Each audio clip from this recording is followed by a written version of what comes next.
See, that's the thing with vintage. Like, I literally just got this and then I put it on and then it broke. But it's so pretty, it's worth fixing it. Like what? It was just a thread chain? It was like a little loop and beading, and it was beading. So, like here, it like. Right, so it just goes over. I think I can just like sew it just for the filming. And Albert was like, "Who's this Coco Chanel's daughter?" I'm like, "Please."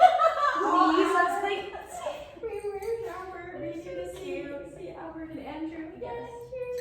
Hello, fashion friends and family. This is Stacy here from Sew Bromo and Elsa Fitzgerald, joined by Nicole Myrick from Belvedere Terrace Atelier and Icosa Apparel.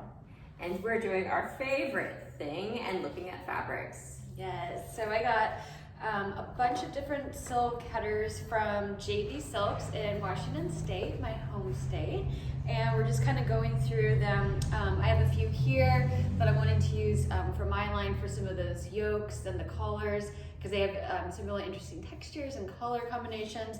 And then what Stacy and I are looking at here is the washable silk. So all these silks can be machine washed and dried, which is pretty amazing for silk. So yeah. And you might have guessed, we're here at Madison House, and then we have two of the painting with lace dresses.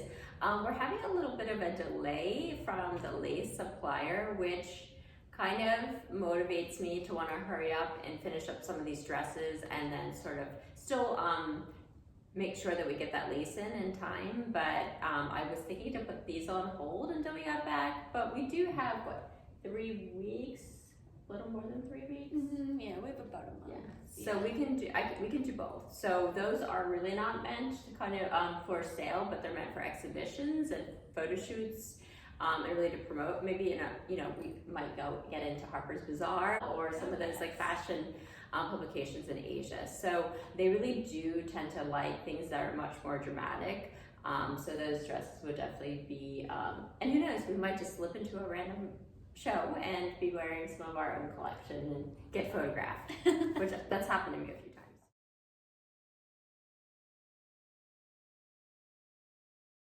It's a heavy crepe. It's got like a good weight to it. It's a little bit lighter. Like I thought this would be good for your outdoor lingerie type stuff too, the slips, because this is like, you can't really see through it. I mean, this is a light color. That's not bad. Mm-hmm. Your nail color is really pretty. Oh, thanks. Another pattern. Huh.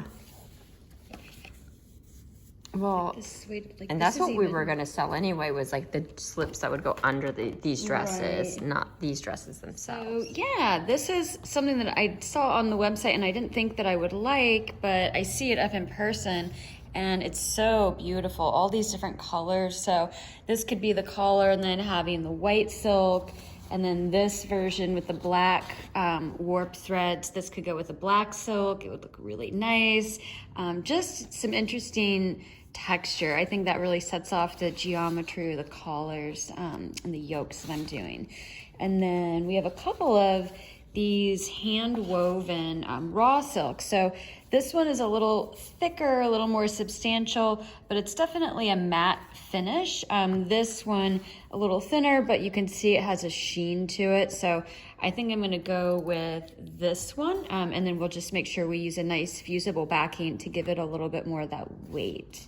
Are some yarn dyed Dupionis, so that means that there are 2 different colors of yarns being woven to make this really interesting iridescent look. So they have a bunch of different color combinations. Like yes, this is beautiful. I do love that one. And then there's an orange one that I really love too. This one, I think it's such a pretty, like fiery, sunsetty color. I also love this. Yeah, a couple of these too, like that's super interesting. What did I say? This is so earthy chic. Yes, earthy chic. Yeah.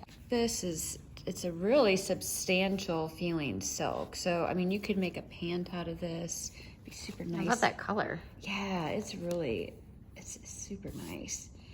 Yeah. I wonder how that would look under that yellow dress. Do you think that's too heavy for putting under it? Actually, under this dress? I wouldn't think so, just because this is really thin. yeah, it's really thin. But you know, these other ones, they come in other colors It too. is so hard to find this sort of stuff. Like, I mean, I think I found like one 3-ply crepe from someplace that was like a decent thickness, and that was like one.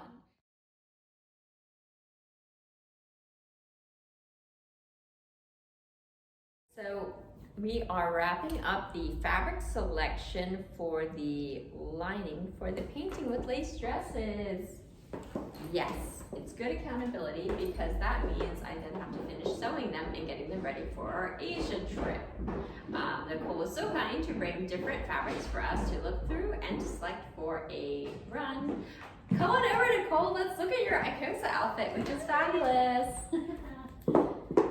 Yeah, so I have my, what is this called? Meridian skirt, and then a top that I haven't named yet. And this is out of cotton, but I think I'm gonna move it to one of these silks that we were just looking at. So some really amazing silk options. So stay tuned and we'll show you what we come up with. Yes, and I'm gonna go grab one of the images that you saw in our last video, and Nicole was so kind to introduce me to this gabardine fabric, but this was an illustration that I purchased from the Historical Society. I'm still gonna call it the Historical Society because that's what I knew it as. But that, and then we're looking at this suede silk gabardine to potentially do an Elsa, or a vintage-inspired Elsa Fitzgerald dress. All right. And that suede silk gabardine is machine washable, so it makes it a little bit more versatile for the modern woman. Yes, so a little nod to my former Burberry days. And oh yes, if you did see the last video of my vintage finds, this is the hat, necklace, silk dress, and little gloves. Yay! All right, well, we look forward to seeing you next time. Bye! I'm ready for Asia!